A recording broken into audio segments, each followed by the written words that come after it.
തനിക്ക് തടി കൂടി വരുന്നുണ്ട്. നേരാവണ്ണം ശരീരം അനങ്ങി ഇരവഴിക്കാഞ്ഞിട്ടാ. അതെങ്ങനാ? എന്നും എന്റെ ബുദ്ധി ഉപയോഗിച്ചല്ലേ വല്ലതും കഴിക്കുന്നത്. തനിക്കെന്താ പണി? ഇന്നൊരു കാര്യം ചെയ്യും, താൻ പോയി വല്ലവനെയും പിടിക്കും. എനിക്കിന്ന് റെസ്റ്റ്. ഒറ്റ ദിവസം കൊണ്ട് 25 ഇരയെ പിടിച്ചതാ കാട്ടിലെ റെക്കോർഡ്. അതിൽ കൂടുതൽ പിടിച്ചാൽ പിന്നെ തനിക്കാ റെക്കോർഡ്. പോയി റെക്കോർഡ് തകർത്തിട്ട് വരാം. മണ്ടൻ എന്തു പറഞ്ഞാലും വിശ്വസിച്ചോളൂ. മണ്ടച്ചാർ പോയി വരട്ടെ, അതുവരെ റെസ്റ്റ്. കാട്ടുമുത്തപ്പ, കാട്ടാടിനെ പൊരിച്ചു തിന്നുന്ന സ്വപ്നം കാണിക്കണേ.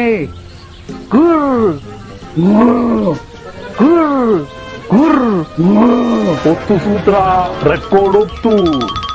എന്റെ ഗുഹയിൽ അടച്ചു വച്ചിട്ടുണ്ട് 12 മുയല്, 8 കീരി, 5 അണ്ണാൻ, 3 ഉടുമ്പ്, 2 എലി, 5 പാറ്റ, പിന്നൊരു ചെന്നായ.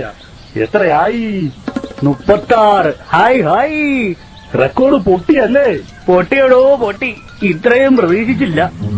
ചെന്നായ പാമ്പ് കഴിച്ചതാ, ചാവാറായി കിടന്നതാ, തിന്നാൻ പറ്റില്ല. ആ ചെന്നായ ചത്തടോ. ആഹാ, പോട്ടെ. ബാക്കി 35 ഇല്ലേ? ചാവുന്നതിന് മുമ്പ് ഈ പരമദ്രോഹി 35-നെയും തട്ടി.